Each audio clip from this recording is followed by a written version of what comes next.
সকালে স্কুলের ফুটে আপনাদেরকে আবার অনেক অনেক স্বাগত। আজকে আবার একটা নতুন রেসিপি নিয়ে চলে এসেছি। আজকে দেশি পুঁটি মাছ দিয়ে মিষ্টি গুড়মি আলু, মিষ্টি যে লাল আলুগুলো হয় সেই দিয়ে আমি টক করে দেখাবো। পুরো ভিডিওটা দেখার জন্য অনুরোধ রইল। এই যে বড় বড় পুঁটি মাছ, একদম ডিম ভর্তি পেটে, এই মাছগুলোই নিয়েছি টক বানানোর জন্য। প্রথমে এই মাছগুলো লবণ হলুদ মাখিয়ে নেব। লবণ দিয়ে দেব, হলুদ গুঁড়ো দিয়ে দেব, দিয়ে ভালো করে মাছটাকে মেখে নেব।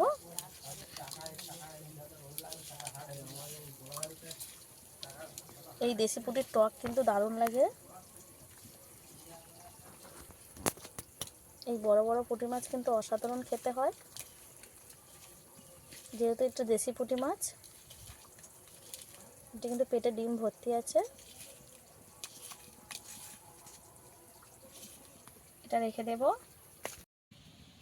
কেটে দিয়ে দেব।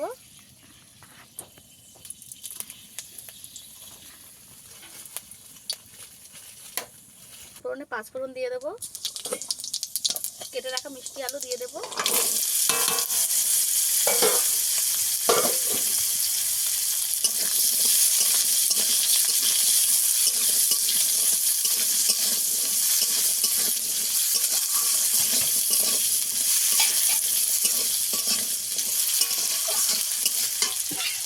লবণ দিয়ে দেব।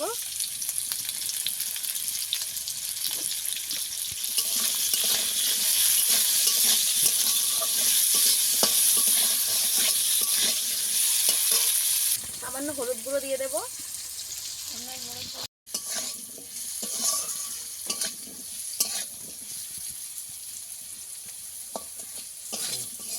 মিষ্টি আলুগুলো আমি কিছুক্ষণ ভেজে নিয়ে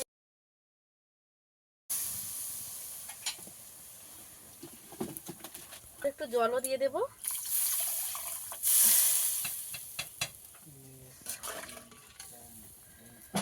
ভালোভাবে ফুটে গেছে, আলুটাও প্রায় সেদ্ধ হয়ে এসেছে।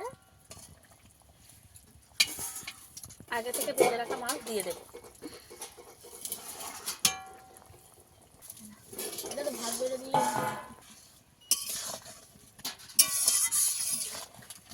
আগে থেকে আমি তেঁতুল ভিজিয়ে দিয়েছিলাম, এর কাপটাকে বের করে নেব। চটকে চটকে মেখে নিতে হবে। এবার দেখে নেব এটা আলুটা সেদ্ধ হয়েছে নাকি। মিষ্টি আলু ভালো মতো সেদ্ধ হয়ে গেছে।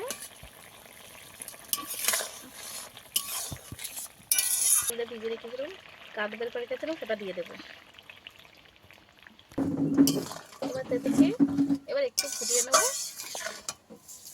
এই টকটা আমার রেডি হয়ে গেছে, নামিয়ে নেব।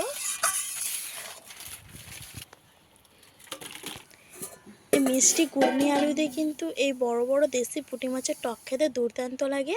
আপনারা কে কে এইভাবে টক খেয়েছেন অবশ্যই কমেন্টে জানাবেন। আমার এই রেসিপিগুলো আপনাদের ভালো লেগে থাকলে আমার সঙ্গে থাকবেন ও বেশি বেশি করে শেয়ার করে দেবেন, যাতে সবার কাছে পৌঁছে যায়। তার সঙ্গে লাইক আর সাবস্ক্রাইব করতে কিন্তু একদমই ভুলবেন না। আজকের ভিডিও এই পর্যন্ত, দেখা হচ্ছে অন্য কোনো নতুন ভিডিও নিয়ে। ততক্ষণ ভালো থাকবেন, সুস্থ থাকবেন।